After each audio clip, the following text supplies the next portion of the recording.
Kumar Jadhav sir, मी भाषण कलेशी संलग्न नव्हतो. मी लहानपणापासून थोडंसं समाजकार्यात असल्यामुळे मला नेहमी स्टेजवर जावं लागत असतं, परंतु तेवढी काही डेअरिंग आणि आत्मविश्वास नव्हता बोलला. मी असा विचार केला होता 1-2 वर्षापूर्वीपासून की कोणाकडून तुम्ही मार्गदर्शन घेतलं पाहिजे. आणि असं बघता येणाऱ्या काळात निवडणुका वस्तीमध्ये, प्रभागामध्ये, विधानसभेच्या आहे आणि आपण किती दिवस शांत बसणार आहे. आपल्याला एखादे वक्ता बनायचं आहे किंवा कोणत्या प्रकारे भाषण द्यायचं आहे, आपल्याला माहिती पाहिजे, वे माहिती पाहिजे. आणि अशा वेळेस भाषण कसं शिकायचं कोणापासून हा मोठा प्रश्न आपल्याकडे उपस्थित झाला होता. असंच करता एक दिवस केतपूरच्या माध्यमातून पवन कुमार सर यांची ऍड होईल आणि ऍडच्या माध्यमातून मी यांना कॉन्टॅक्ट केला असता त्यांनी मला एक मॅसेज पाठवला की आज संध्याकाळी वेब सिरीज वेबलाईन आहे, तुम्ही संध्याकाळी जॉईन करा. मी जॉईन झालो आणि पहिल्या क्षणाला मला वेबसाईटच्या माध्यमातून कळलं की sir is a perfect man for this language teaching. सरांना मला वाटलं की सर जे आपल्याला शिकवू शकतात ते बाकीच्या तुलनेमध्ये फार कमी नसतात आणि म्हणून मी क्षणाचे विचार न करता सरांना फोन केला की सर मला जॉईन करा. मग सरांनी मला फोन केला की तुम्हाला 2 किंवा 3 तारखेच्या इंटरव्ह्यू आहे की 27 तारखेला. मी म्हटलं तुम्ही ज्या दिवशी मला त्या दिवशी मला इंटरव्ह्यू फक्त मला तुमच्या भाषा शिकायची असेल. तशा काळामध्ये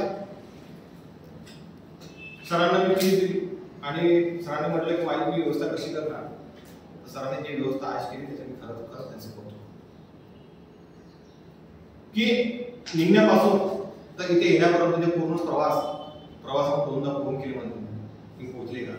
त्याच्यानंतर इतर आल्यानंतर बरोबर व्यवस्था केली आणि आम्हाला असं वाटलं नाही की आम्ही दुसरीकडे शिकायला. आम्हाला वाटतं की आम्हाला शिकतो.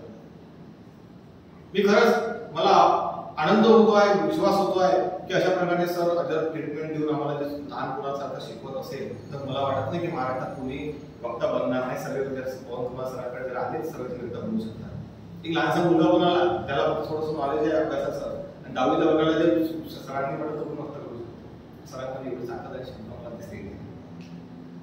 म्हणून म्हणतात की कोणत्याही कामासाठी गुरु पाहिजे आणि जर भाषणासाठी जर एखादी गुरु जर संपर्कात असेल तर पवन कुमार जाधव सरांकडे पुन्हा भाषण करायला सर्वांना नक्की पाहिजे. आणि पवन कुमार जाधव सर तुमच्याबद्दल छोटंसं म्हणतो की भले आपली ओळख नव्हती, माध्यम फेसबुक होता, पण मला वाटत नाही की आता मी तुम्हाला कधी विसरू शकणार.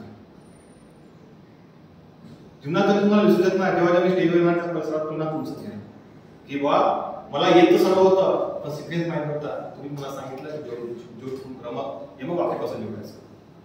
म्हणून मी आज आनंदी आहे की मी या स्टेजवर एवढा कॉन्फिडन्सली एवढा आत्मविश्वास बोलू शकतो. तो पवन कुमार जाधव सरांमध्ये बोलू शकतो आणि समोर जेव्हा मला स्टेजवर जेव्हा माझी तारीफ येईल ती माझी तारीफ नाही होणार, ही माझ्या सरांची तारीफ येईल. हे सिनेमाची सेवा आहे.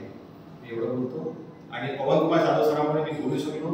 आज तुमच्यासोबत चांगल्या माध्यमातून मी समोर आत्मविश्वासाने बोलत आहोत.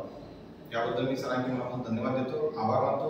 आणि जो कोणी यांना सरांकडे पुन्हा क्लास लावेल तो व्यक्ती ज्याला काही येत नसेल तर शून्यातून विश्व निर्माण करण्यात ताकद पवन कुमार सरांमध्ये आहे. आता वक्ता बनू शकता. आणि वक्ता बनायला आता काही भीती नाही, कारण की आपल्यामध्ये पवन कुमार जाधव सर आहे. मी एवढं बोलतो, माझ्या शब्दांना विराम देतो. धन्यवाद.